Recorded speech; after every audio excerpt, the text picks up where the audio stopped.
Hi, I am Kevin Quigley, and welcome to Tarot Off the Cuff. I picked up my first tarot deck in 1982 when I was 12 years old. I spent the summer giving readings to my friends and kind of freaking them out, and then I misplaced it. Maybe 15 years later, I picked up another tarot deck, and I've been reading professionally pretty much since then. Tarot reading for me is about building up a conversation. A conversation not just between myself and my client, but between our higher selves, so that we might bring down some information that might help make us a little bit more conscious and maybe even our lives a little bit better. Hello, everybody. This is Kevin Quigley with Tarot Off the Cuff. I'm going to do another quick 10-minute reading. I'm shuffling up Chris Ann's The Light Seer's Tarot, my favorite deck. And in a second, I'll draw a card for you. We've got lots of environmental noise. You'll just have to listen to it along with me. I've got some crows in the background that have been making noise and a bit of traffic. Okay, here we go. All right, so I have pulled the Six of Wands. What's the topic that comes to mind for that? We've got someone out on a stage, stepping forward, the laurel wreath and the torches nearby, the lights are coming down, and it looks like there's an adoring audience, right? Traditional Six of Wands is the Triumph card. In this case, because for me, sixes are always about some sort of exchange. We've got the triangle pointing up, the hexagram, sending energy up to the spiritual realm, and then we've got a triangle. Can I do it with my left hand? Yes. Pointing down, bringing energy back down, either in return or, there's things moving in both directions. And with wands, I'm using the word energy. So let's talk about grace, being open to receiving grace. I would go so far as to say, as almost any form of counsel, tarot reading in particular, metaphysical practices in particular, but even standard talk psychotherapy, anytime someone is improvising when we're speaking, just like Tarot Off the Cuff says in the name of the channel, right? Tarot Off the Cuff, boom, we just talk, draw the card and you talk. And also musically, I am a singer, I'm a jazz singer and an improviser as well. I consider all of these, doing a tarot reading, performing in an improvisational manner in particular, although even somewhat with scored music or scripted music, talking off the cuff is about stepping into a channel. And that channel is, as far as I'm concerned, is between your higher self, higher wisdom, maybe other beings, other creatures, other consciousnesses, sure, and bringing it through you so that it might be useful and deliverable to the world at large. I don't generally speak of tarot reading as something I am doing, even though it's something I do, but in order to do it well, I feel as though I have to step aside. My ego, my lower personality has to step aside so that the whispers of wisdom can be heard. So this Six of Wands, Triumph card, I would actually go so far as to say that to live in this state as often as possible is a bit of a triumph.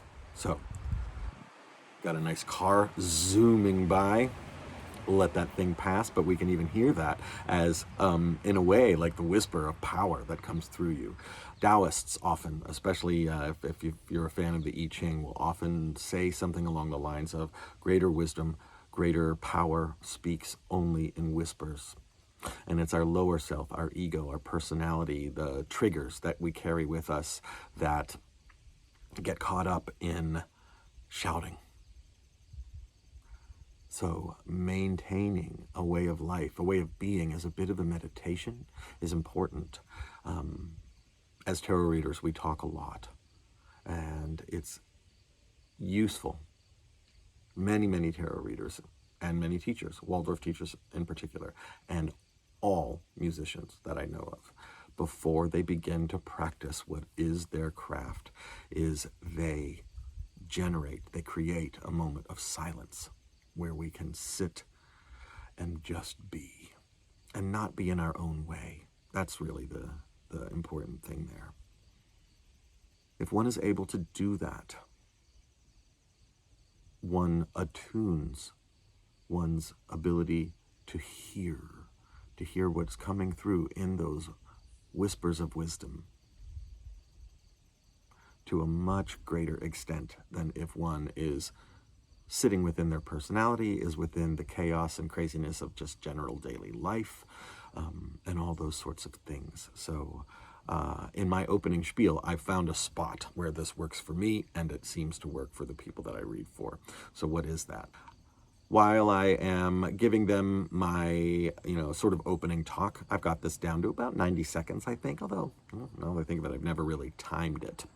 But this idea of, have you ever had a tarot reading before? How are you? Is everything okay? Would you pronounce your name for me again? That kind of a thing, to make sure that they feel seen and heard and comfortable, and that we move through the social fabric to get everything real. While that's happening, I'm shuffling up my cards. So I've got a deck here that I'll be shuffling, and I'll be riffle shuffling, and I just had a card fall out, so I'm going to set that aside. Maybe we'll use it to end today's talk. And then one of the things I say is, for my technique, it's important that we be open to receiving our own higher wisdom. So in a second, I'm going to set the cards down, and I'm going to let you cut them. This is if it's in person. And while you do so, and or before you do so, open your mind up to the higher wisdom that you are a part of. Think about why you're here. Think about the issue that you'd like to talk about, and then you'll separate the deck into 3 piles. I will reassemble it, and hopefully, if you've been listening, right, and it always works, if you've been listening quietly to that higher intuition, that higher voice, that higher whisper, it will allow me to see the images I need to see, to say the things that you need to hear. Sometimes I don't have any idea what we've been talking about while we're doing a reading, right? So it works really quite well for me that way. And then I don't start putting cards on the table until my client has done a little bit of work for themselves to achieve that. Of course, with my help, but you can only do this really for yourself, this kind of quiet listening. I'm going to take a look at the card that jumped, and we'll see what this card has to say about grace. All right, the 5 of Cups. So take a look at that. One could say that this is somebody in a bit of quiet repose. They're taking a look at that swirling pool at the bottom, and they're listening. Right, so they've done this. I'm going to turn this over. Now, in a traditional 5 of Cups, we've got, somebody that's maybe a little grumpy, or maybe, we often say they're looking at the spilled cups and not at the upright cups that are right behind them. There might be a taciturn mood to this card. I'll have the image up on the screen in her facial expression. And the card that does have the greatest sparkle, or the greatest life in it, is the one that's behind her. It's got the rainbow, it's got the 5, the reflected stars of those orbs. And then we've got the 3 cups that are in the cracked earth before her, and then the one that's actually maybe even being spilled with her foot in it. So maybe she's turning it over. And just before I said that, we had a giant acorn fall on the roof. Did you hear it? I wonder.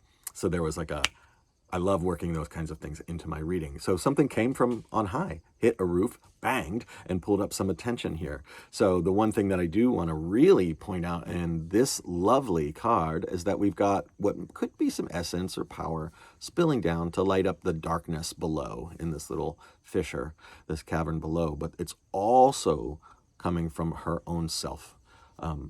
So that here's how I'm going to interpret this right now for today. This has not come up in a reading for me yet. That's kind of interesting. And I've done many readings with this deck so far, probably a dozen, 2 dozen, maybe more at this point. But this idea is that if we're focused on the things that are lower, the darker below things, which there are times when we must, it does take some energy from our heart space and pull it down there as well. So we begin to identify with that. I'm a large part of my practice is that I prefer not to over-identify with the dark. Yes, we do need to explore the shadow, and we shouldn't be afraid of it, but it's important that we remind ourselves to be our own sources of light, our own sources of beauty, and our own sources of hope. And being this quiet channel for grace to connect that which is above, to bring it down to that which is below. in the real material world is a really important thing to do. Okay, so that is me talking as inspired by the Six of Wands and the Five of Cups. This is Tarot Off the Cuff. I am Kevin Quigley. Thank you so much for being with me. Hi, thanks for watching.